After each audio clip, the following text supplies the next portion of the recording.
Dejamos ahora sí el tema del carnaval y de los desastres para ocuparnos de la perspectiva económica en el sector gasífero y petrolero en el año 2019. Está con nosotros el viceministro de Exploración y Explotación de Hidrocarburos, Carlos Torrico, a quien le damos las buenas noches y la bienvenida. ¿Cómo está, viceministro? Buenas noches a toda la teleaudiencia de Hora 23. Hay dos visiones para encarar lo que puede ser el 2019 en materia de hidrocarburos. Sectores del gobierno apuntan a que puede ser un año del despegue de la industria gasífera y de la industrialización del gas, mientras otros críticos, por ejemplo Carlos Miranda, señala que el 2019 puede ser, comillas, el fin de la fiesta en materia de hidrocarburos. ¿Cómo ve este panorama de puntos de vista contrapuestos?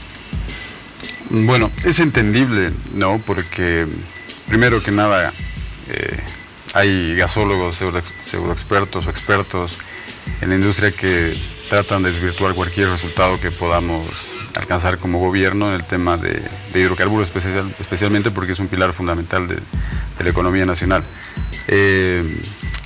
Solamente por darte un dato, en este último año nosotros lo que hemos proyectado en cuanto a pozos exploratorios es la perforación de 25 pozos exploratorios y de investigación, ¿no? Con una inversión de más de 1.450 millones de dólares. Y solamente por darte un ejemplo, en el periodo del 93 al 2005, en todas las actividades de exploración se invirtieron 1.854 millones de dólares, ¿no? Ese es un dato que hay que tomarlo en cuenta, ¿no? ¿Por qué?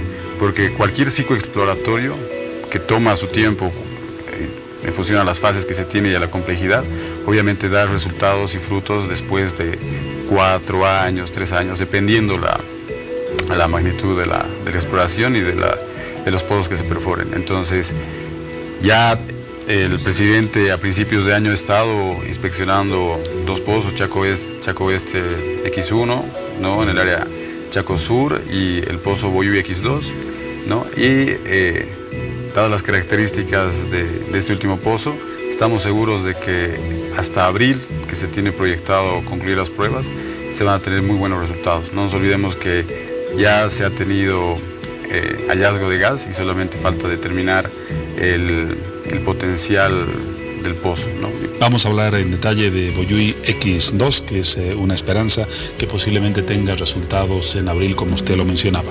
Pero a propósito de esa contraposición de visiones, recordemos cuál es el estado actual y la cantidad de reservas comprobadas de gas natural. Sí, la certificación de reservas probadas a diciembre de 2017 alcanzó 10.7 TCFs, ¿no? Obviamente esa reserva nos da la tranquilidad para poder cumplir los mercados de Brasil, Argentina, el mercado interno que crece día a día, ¿no? Que es una prioridad para el gobierno, ¿no? Y obviamente también nos da cierto margen para cumplir nuevos mercados. En ese sentido es que el gobierno también, para no depender de solamente 2 mercados como se tenía anteriormente, Argentina y Brasil, ha comenzado a diversificar su portafolio con empresas y con estados, ¿no? Y se tienen ya volúmenes adicionales que se van a comercializar, además de que cambia la visión. No solamente somos exportadores de gas, sino como YPFB nos vamos a convertir en una empresa que va a poder comercializar gas, distribuir en Brasil gas, va a poder conformar sociedades para termoeléctricas, ¿no? Y obviamente en otros países como Paraguay, Perú, que ya han sido anunciados con anterioridad, ¿no? 10.7 trillones de pies cúbicos de gas natural. Sí. Ahora, los críticos, volvemos nuevamente a ellos, señalan que la preocupación se fundamenta justamente en esta cifra, porque, por ejemplo, recuerdan que cuando el EMAS llegó al gobierno, las reservas heredadas estaban entre 15 y 20 trillones de pies cúbicos. Hay una diferencia entre 10, 15 y 20. Ese dato es totalmente falso.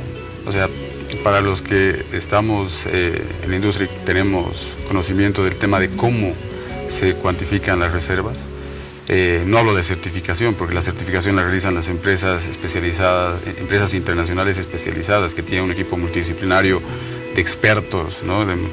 Con muchísima jerarquía y conocimientos, ¿no? Pero los datos que se dieron antes del 2000, bueno, cuando asumió el hermano presidente Evo, obviamente estaban inflados, ¿no? Porque no nos olvidemos que antes los recursos hidrocarburíferos no le pertenecían al Estado, estaban inscritos como propiedad de las empresas, entonces estaban en sus libros contables y eso hacía que suban en la bolsa. Entonces, obviamente, estaban sobredimensionados. ¿Cuál sería la cantidad real de reservas el año 2006, por ejemplo?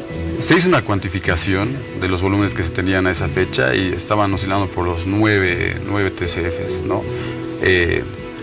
Anteriormente, y para críticos como Carlos Miranda y compañía, obviamente ni siquiera se visualizaba las características de los reservorios naturalmente fracturados que ahora tenemos, ¿no? Y que tiene una complejidad única en el tema del comportamiento de los mismos y la cuantificación de los volúmenes que están en dichos reservorios.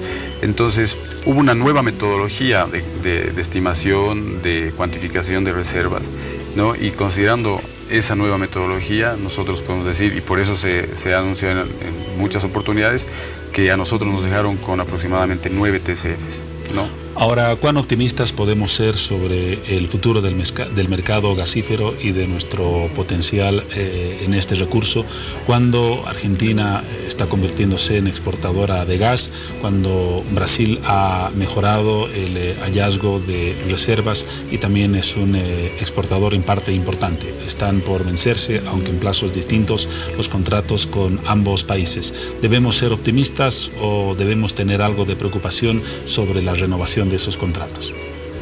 El tema de los contratos de comercialización a la Argentina y al Brasil es un tema efectivamente sensible, ¿no? Pero en este momento es oportuno mencionar de que el contrato, especialmente con el Brasil, es un contrato totalmente desfavorable para Bolivia, porque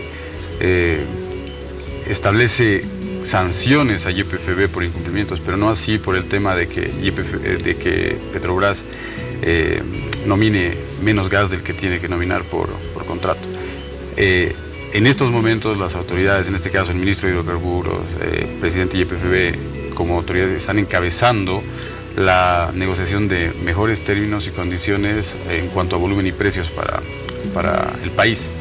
Y como te decía anteriormente, está buscando nuevos mercados. Ya se han suscrito acuerdos de venta con empresas privadas para proveer gas a Brasil, sin ir muy lejos y solo por dar un dato, la empresa Shell.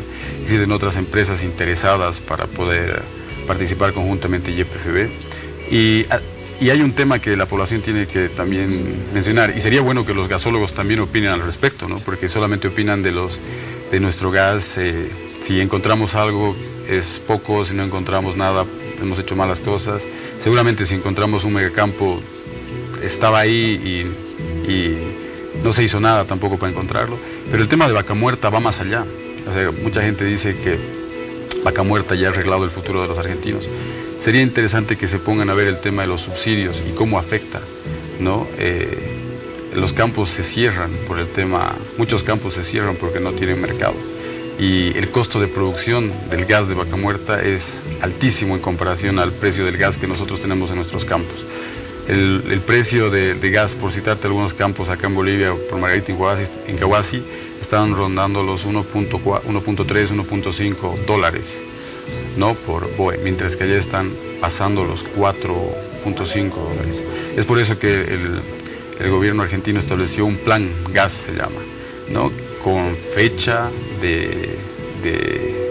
con una fecha para el pago de incentivos a las empresas, ¿no? Entonces, sí, yo les invito a leer distintos artículos o noticias que salen en el mercado en Argentina, para que vean que realmente el sueño del que hablan tanto los gasólogos como Vaca Muerta no es tal, ¿no? Pero nosotros, independientemente de lo que haga en Argentina o Brasil, trabajamos de manera responsable para que este año realmente se puedan visualizar los resultados de un trabajo de 4 años en lo que es exploración, muchos estudios. YPF ha contratado una empresa de las más importantes del mundo, que es Base Cifran Lab, con la cual se ha elaborado un portafolio de proyectos exploratorios que se están implementando. Aproximadamente 30 TCFs en la cartera exploratoria de recursos recuperables. Estamos hablando de más de 436 TCFs, ¿no?, de potencial en los pozos que se van a perforar. 18 en este año, 8 que se vienen ejecutando, como tú decías, y todo el mundo sabe, Boyuy es uno de aquellos, y tenemos muchos pozos de similares características hacia adelante, ¿no? Ahora, a propósito de las esperanzas para este año, ¿la principal es precisamente Boyuy X2 o hay una expectativa por otros de igual significación o aproximada?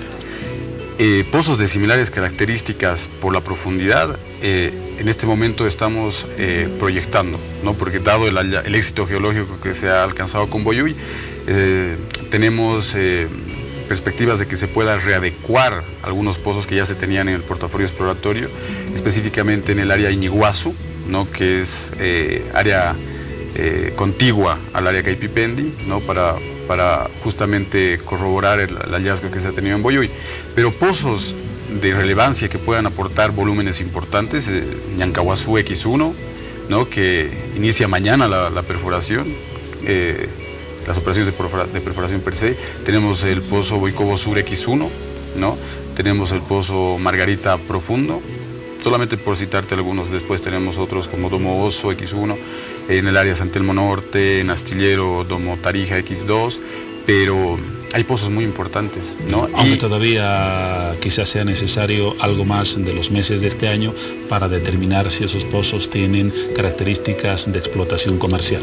Claro, pasa que hay algunos pozos en el subandino sur que toman tiempo perforar, más de un año, ¿no?, porque la profundidad estamos hablando de 5.500 a 6.000 metros. Boyuy se ha encontrado Huamampampa 7.640 metros y alcanzó la profundidad de 7.964 metros. Ahí se paró la perforación, ahora se están realizando las carreras, los registros eléctricos, y posteriormente se va a realizar la prueba de pozo para determinar el potencial productivo de la formación Huamampampa, ¿no? Entonces, efectivamente, muchos pozos inician ya, como te comenté, en Ñancahuazú mañana, ¿no? Entonces tomará un año y un poco más conocer los resultados de ese pozo. Pero hay otros, por ejemplo, Colorado X10 en el área El Dorado, ¿no?, que toma 3 meses ser perforado y obtener resultados. Tenemos un pozo Caigua que está actualmente en prueba, y muchos otros dentro de los que se han podido conocer en el último tiempo. Entonces, nosotros estamos confiados que el trabajo responsable que se ha realizado en el último tiempo va a dar frutos en estos años, ¿no? Muchas gracias por esa valoración. Carlos Torrico, viceministro de Exploración y Explotación de Hidrocarburos. La fiesta entonces para recuperar el elemento que mencionaba al principio no ha concluido. No, estamos seguros que este año va a ser de muchos logros y que la época dorada que hablaba el ministro y el presidente va a ser mucho más dorada en los siguientes años y va a traer muchos más beneficios para toda la población en su conjunto. Gracias una vez más por su presencia y por la información que nos ha brindado. De nada, muchas gracias. Dejamos el tema, momento de otro corte, mensajes y luego el sector ya final de hora 23.